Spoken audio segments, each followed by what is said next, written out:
बच्चों, तुम्हारी मिर्चला को देखकर लाज को भी लाज आ गई होगी। तुम्हारी बल पीछा तो धनुष टूटने के साथ ही चली गई। कहाँ गई थी ना पीछा उस समय? क्या यही सुनती है? अभी तो माता ने हमारे मुख में ताली को खोल दी। एक काल महासिंह होते हैं, एक लीडर क्या कर पाएंगे? ललकारे से दबा कर दो आ जाएंगे।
ये क्या प्रपंच फैला रखा है?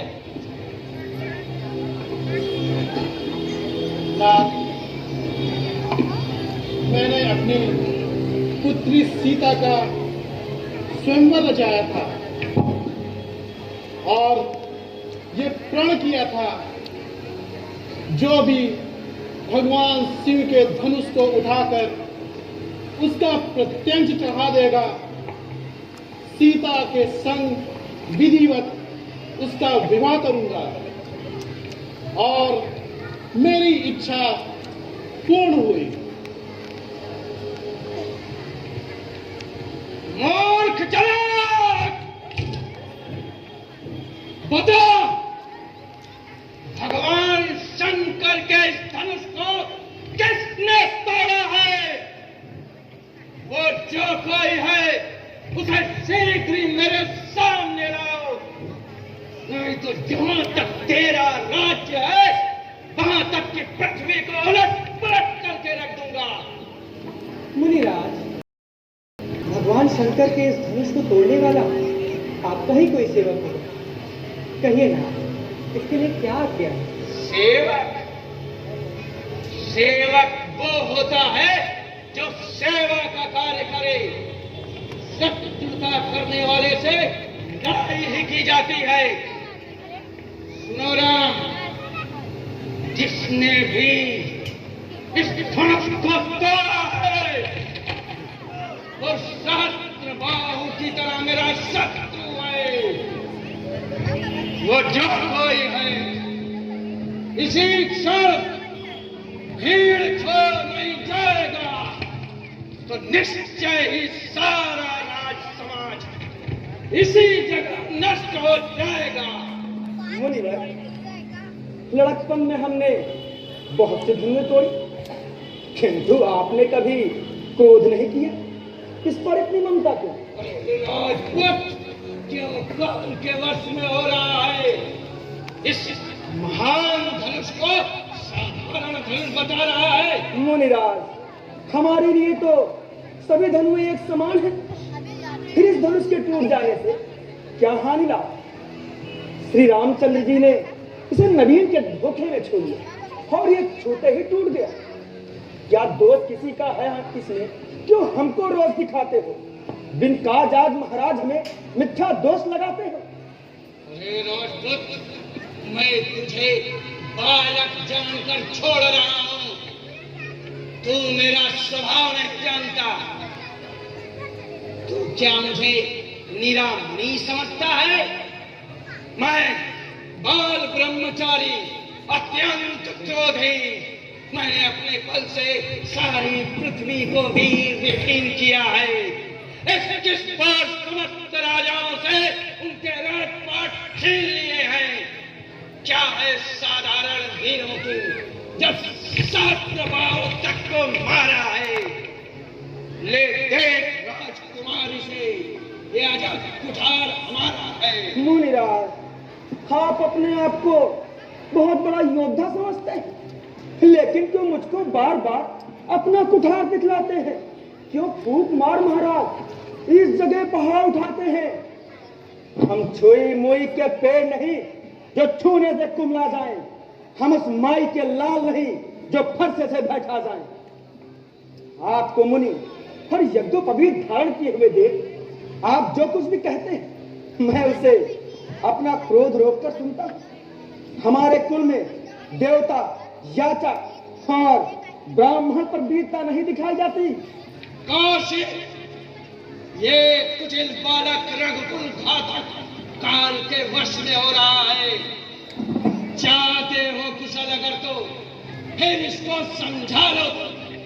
मेरे बल रोशना का कौशल इसको बतला दो तुम। मुनिराज, आपकी ये वचन ही अनेकों वज्र प्रहारों के समान है।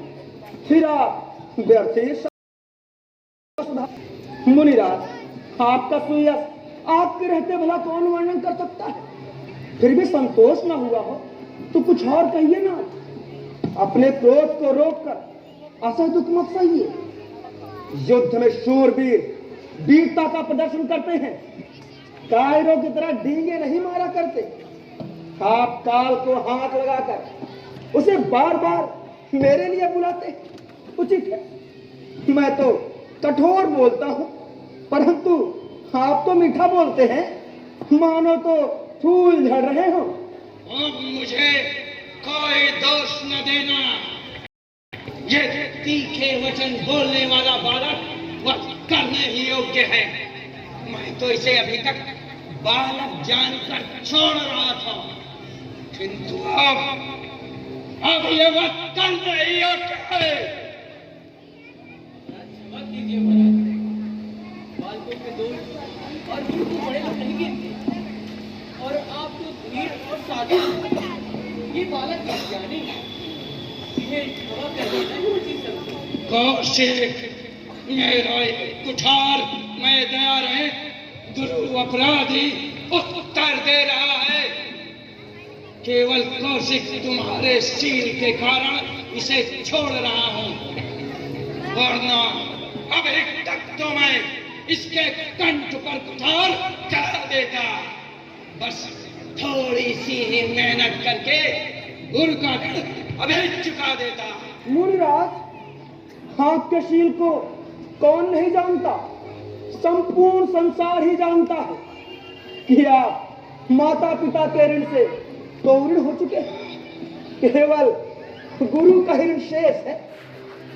दिन बहुत व्यतीत हुए, मुनिवर है व्यास बहुत बड़ा हुआ, वो बन के तो शायद सिर पर चढ़ा हुआ।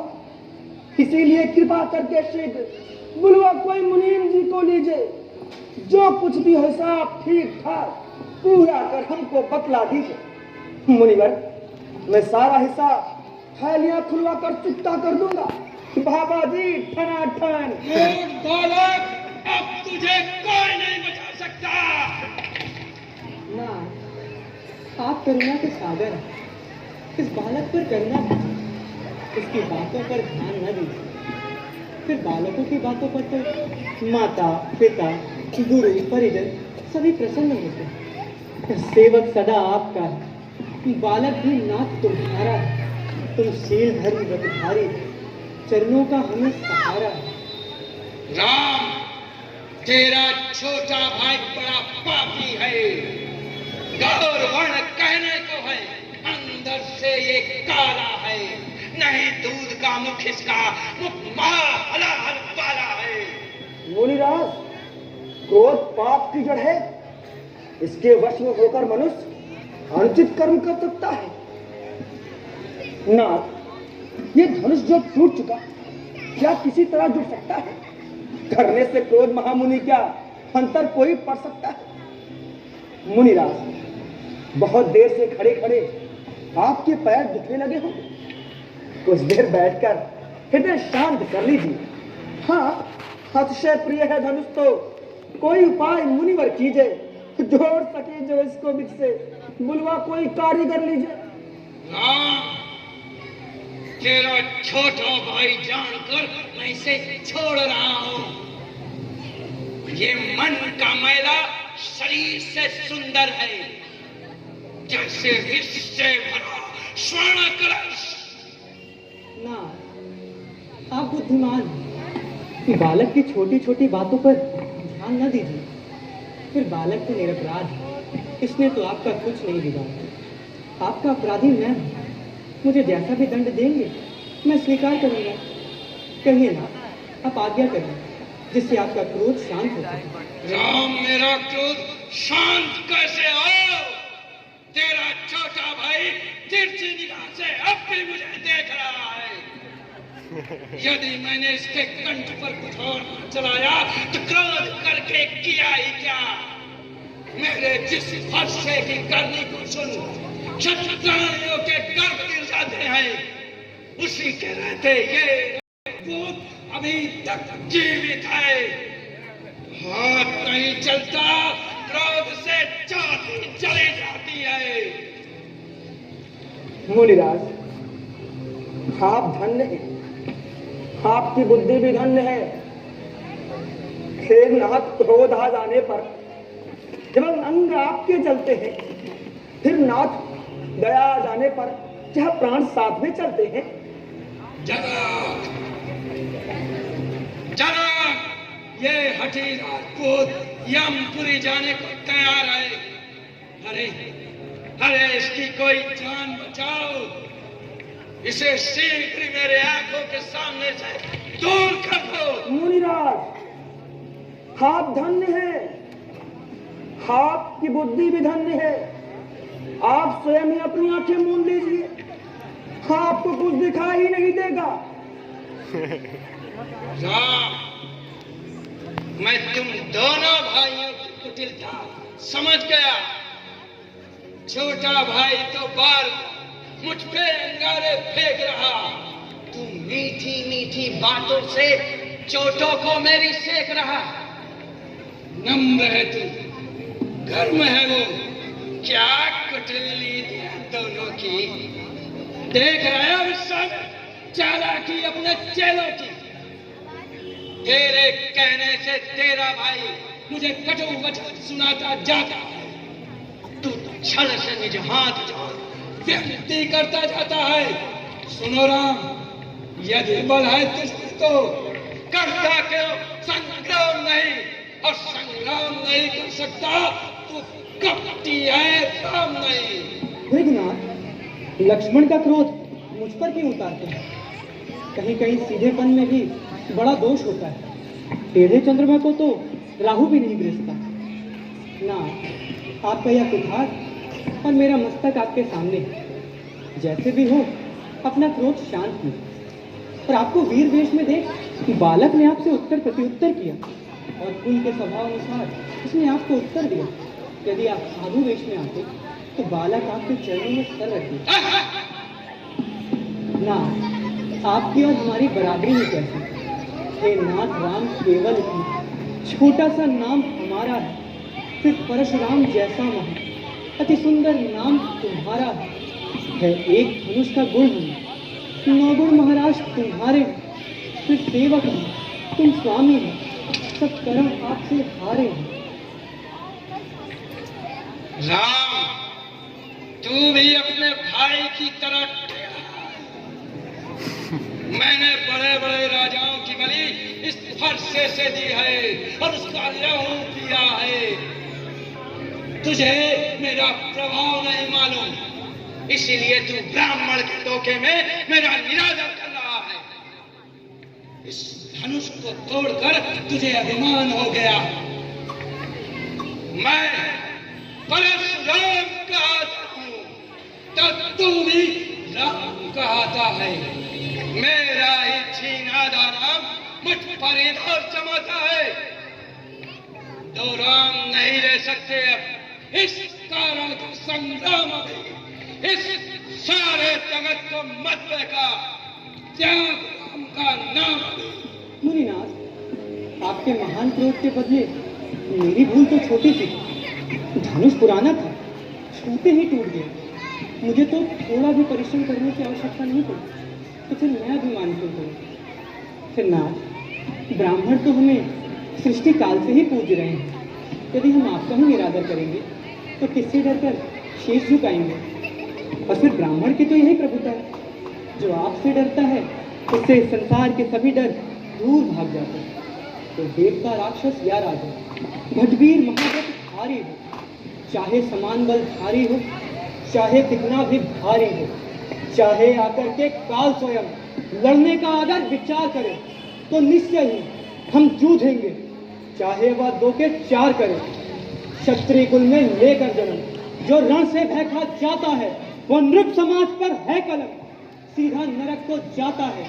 उनकी प्रशंसा नहीं मुनिनाथ, भगवान स्वभाव से कहते हैं, रघुवंशी बालक लड़ने को तैयार काल से रहते हैं।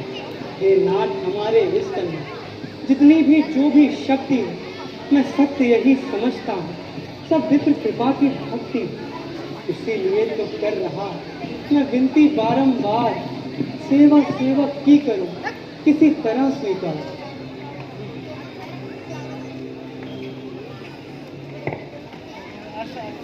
अरे ये अचानक मुझे क्या हो गया?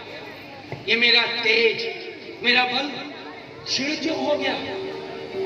मेरे प्रचंड कुठार की धार कुंठित क्यों हो गई? और मेरा क्रोध शांत क्यों होता जा रहा है? क्या भगवान विष्णु का अवतार हो चुका है? उधर बैठ जाइए। ठीक है, परीक्षा लेनी पड़ेगी। राम, ये कमलापति भगवान विष्णु का धनुष है, लेकर इसे अपने हाथों में बस इसकी डोर चढ़ा दो तुम। हे राम रमापति, मेरा ये अंतिम संदेह मिटा दो तुम।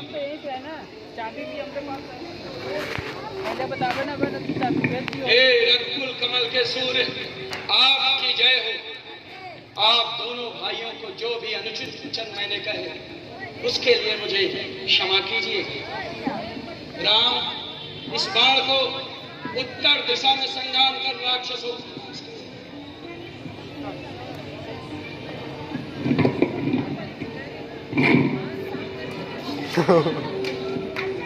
प्रभु, अब मेरा कार्य पूर्ण हुआ, अब मुझे तपोवन जाने की आज्ञा करें।